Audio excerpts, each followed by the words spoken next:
Crysto Panda just yali mu binene ebintu byaffe ebyekivubuka ate nze byonna bivaamu bw'obanga oneetaaga nga artist ate lwaki onsindikira omwana alina okubeera nga acting mature. You have to do the delivery on time, you have to communicate on time. Si bino byakunkubira nga wawisawo essaawa nga 3 nti mwana nzija, you know.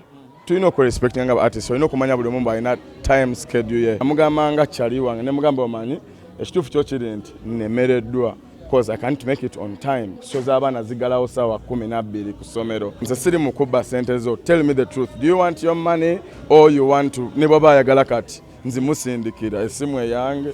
Yo banange biri bulungi muje baleko mugamba mutya banange muli bulungi banaye njagala kusoka kwebaza abawagizi mwebale kumpagira banaye bwe mulaba obufananyi bwange obwedda n'olaba n'obwakati banange temujjanga okwo mumpagirire ddala.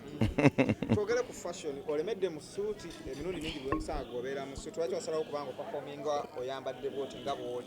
Bageto yo tubalina okuba ku masuuti ya bageto yo tubalina okuba kuba ffe batumanyira mu bintu birala naye ofulumamukko naawe n'ogamba akangenda ndi presentingeko.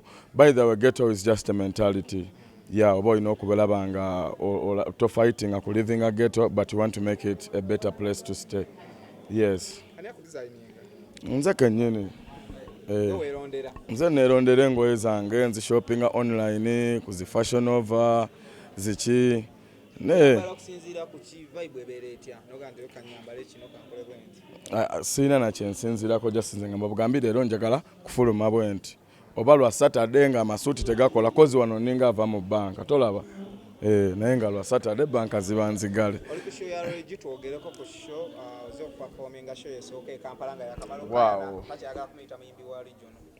Man, kyakabe nnyo. I'm so happy for him as an artist. Buli artist kyabanoonya by the way kubanga ebanga mbaga mugirinda ne mugamba kati tutuuse mbaga omukolo gwaddi gwennaku bwe singa nange olwange bwe lugenda okubaayo soon now mululindirira. Yeah, I'm so happy for him bwabanga akituusiza wanene wenyine.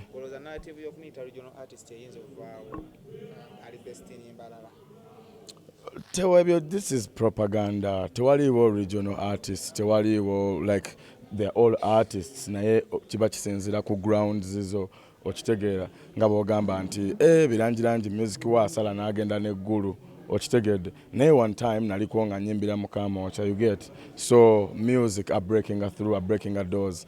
He's not a regional artist. Music we bamukuba ne Mabale Kampala. Why not? Yeah, Reggie is a big artist.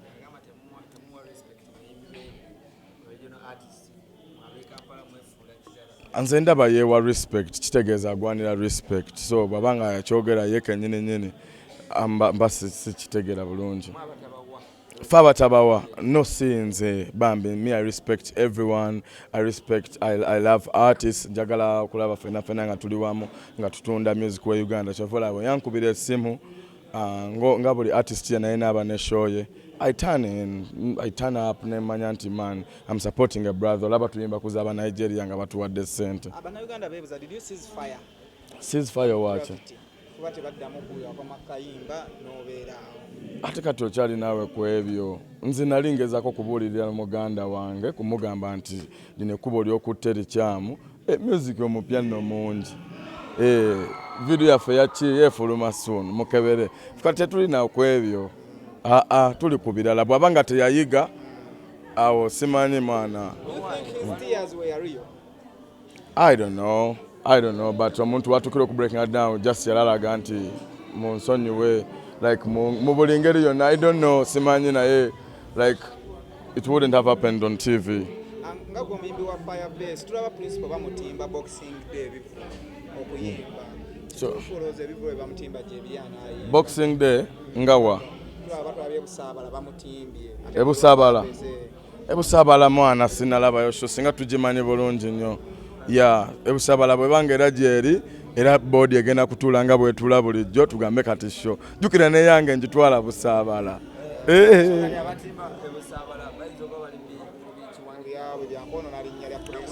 No, I'm really gonna find out. Kuba nange nakakomawo. I'm really gonna find out because simanyi kiri ku ground era olubadde nga nakatuuka ntuukiddewo ne baŋŋamba because twali tulina okuba mu kweno show.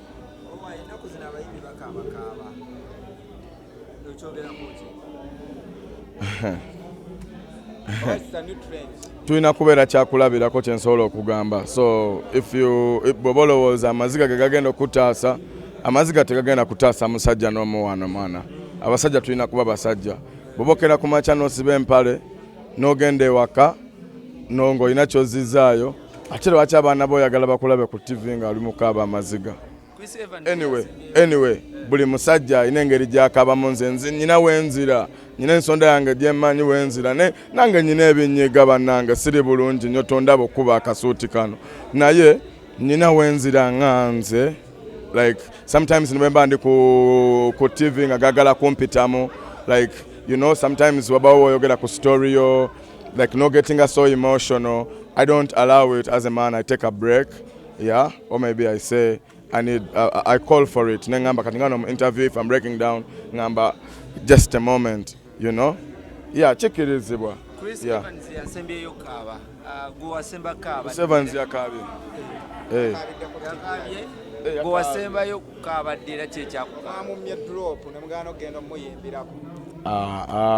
Nedda just abantu olaba mwana kansuke nkubulire muno waliwo ne kino ekintu ekiriwo tendency eriwo. Bino ebintu byonna byakwagala kwayawula mu bayimbi. Okitegedde olina ne yeekwasa ennyo n'agamba tonkubidde drop, tonkoledde kino.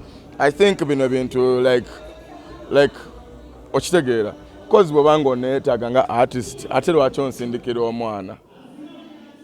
Okitegedde bw'aba artist ye nga kubiri naye kati ba artist like maybe nga takurespecting, but if an artist respects you ayina okukubira personally ne bw'aba tatuuse nagamba nze gundi nti waliwo kino na kino njagala onkolereyo ki drop. Ddala artist bw'abanga ayagala okusupportinga mpozi ng'oli tayagala kusupportinga artist munne. But if you want to support your friend, oba maybe ng'olaba togenda kubaawo, that's when you don't do the drop. Yeah. Supporting artist munno. Yes. Naye waliwo abatandise okumulugunyako. Abagamba nti no abakubuking ogenda obayimbireko togenda ne sente toziritaninga omukubo ye Crysto Panda. Crysto Panda just yali mu binene ebintu byaffe ebyekivubuka ate nze byonna bivaamu okitegeera. Ayina okubeera nga like acting mature. Yes, acting mature. Ayina okubeera nga acting mature okitegedde. You have to do it, or you have to do the delivery on time, you have to communicate on time. Si bino byakunkubira nga wawisa wanga satu nti mwana nzija, you know. Tulina okurespectinga nga artist, olina okumanya buli omu alina time schedule ye. Yes.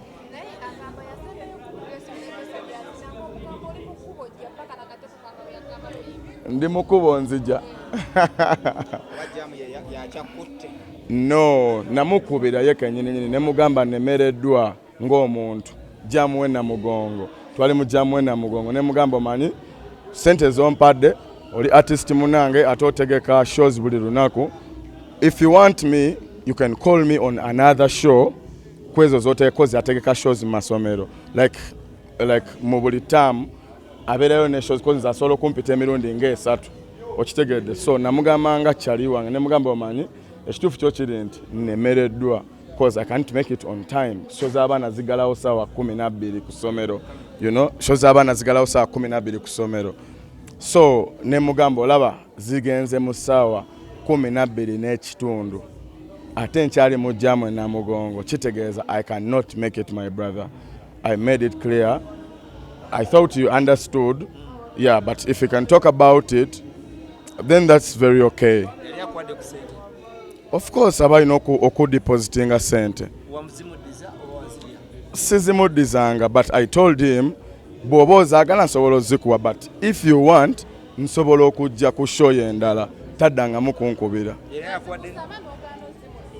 No, engeri gye yali azinsabamu yali so like mu ngeri eri oba disrespectful oba arrogant ng'alinga oba agamba oba ki oba nti ndi mu kuzibba. Ne mugamba no, nze siri mu kubba sente zo. Tell me the truth. Do you want your money or you want to? Ne bw'aba ayagala kati nzimusindikira essimu eyange.